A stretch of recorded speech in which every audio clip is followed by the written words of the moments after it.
नमस्कार, Lalitpur live TV में आप सभी का एक बार फिर से स्वागत है। आइए डालते हैं नजर ललितपुर जिले की कुछ खास खबरों पर। आज कांग्रेस पार्टी के प्रदेश आह्वान पर ललितपुर जिले के कलेक्ट्रेट परिसर में आज कांग्रेसियों ने सरकार की नीतियों के खिलाफ जमकर हंगामा काटा और कहा यह सरकार किसान विरोधी है। आइए देखिए विस्तृत रिपोर्ट। ललितपुर लाइव टीवी के लिए मनोज जैन के साथ सहयोगी पंकज रैखवार और महेंद्र सिंह बुंदेला की रिपोर्ट।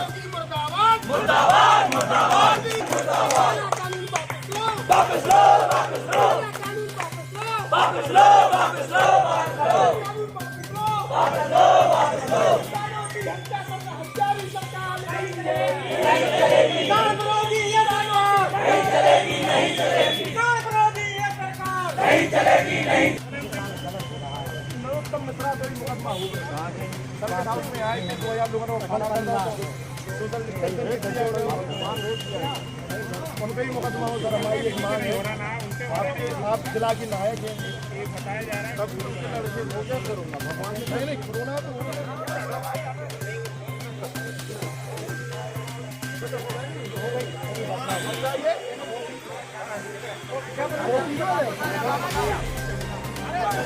हमारा आंदोलन केंद्र सरकार द्वारा जो किसानों के विरोध में जो कृषि बिल 3 कृषि बिल लाए हैं उसके विरोध में सारे देश में कांग्रेस और किसान संगठन सड़कों पर हैं।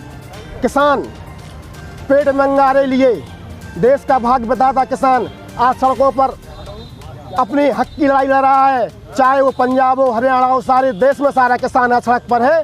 और इस सरकार ने लोकतंत्र के भीतर संविधान की हत्या की है और सड़क पर किसानों जो सड़क पर घूम रहे हैं उनके पेट की हत्या की है इन्होंने। इसके विरोध में हमारा एक कार्यक्रम है। और ये जब से मोदी सरकार आई है ये सबसे पहले ये नोटबंदी लाई, इससे देश का आम आदमी का नुकसान हुआ। इसके बाद जीएसटी बंदी लाई तो उसमें व्यापारियों का सारा नुकसान हुआ, उनकी बंदी उनके ताले डाले गए हैं। इसके बाद लॉकडाउन लाए, लॉकडाउन बंदी लाए, देश का किसान सारी 8% जीडीपी सड़क पर आ गई है। और कृषि बिल लाकर किसानों के विरोधी में 3 बिल लाकर उन्होंने किसान बंदी की है। इसके विरोध में आज हमारा धरना प्रदर्शन है। जब तक इस बिल को राष्ट्रपति ने दस्तखत कर दिए हैं, इस बिल को वापस लाया जाए, राज्यसभा में इस पर बहस कराई जाए, इसके बाद इस बिल को पारित किया जाए। काहे के संविधान के भीतर उन्होंने ना इसकी वोटिंग कराई, ना इस पर बहस कराई और इस बिल को ध्वनि मत से पारित कर दिया है। इससे देश में संविधान की हत्या हुई है। जब तक किसानों के हित में बिल वापस नहीं होगा, किसान कांग्रेस संगठन हम उनकी लड़ाई लड़ता रहेगा।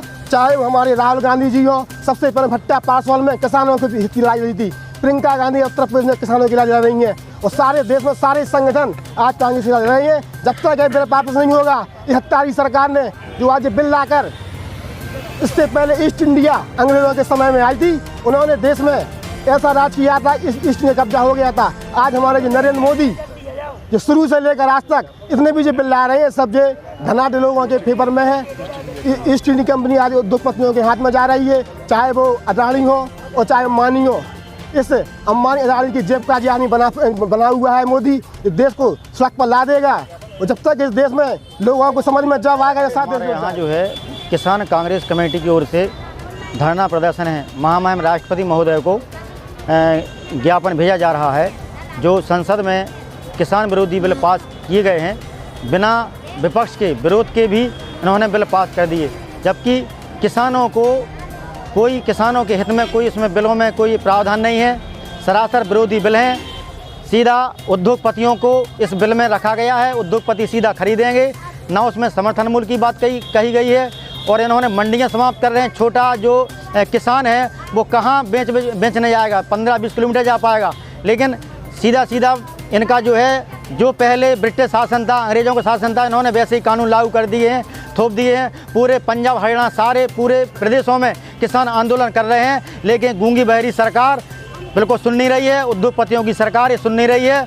और कांग्रेस पार्टी मांग करती है कि यदि ये बिल वापस नहीं किए गए तो यहाँ बड़े स्तर पर आंदोलन करेगी सारे राज्यों में। हमारा जो है उत्तर प्रदेश कांग्रेस कमेटी में जो है लखनऊ से कार्यालय से जो है विधानसभा तक राष्ट्रपति को, महामहिम राज्यपाल को ज्ञापन देना था, कार्यक्रम था। तो यहाँ जो है सारे जहाँ हमारे कार्यकर्ता जा रहे थे तो उनको नज़रबंद कर दिया है, जाने नहीं दिया है, क्योंकि ये सरकार जो है जनता की, किसानों की आवाज़ दबा रही है और ये आवाज़ दबा नहीं पाएगी, क्योंकि जब किसान घर से निकलेगा तो कोई रोक नहीं सकता है।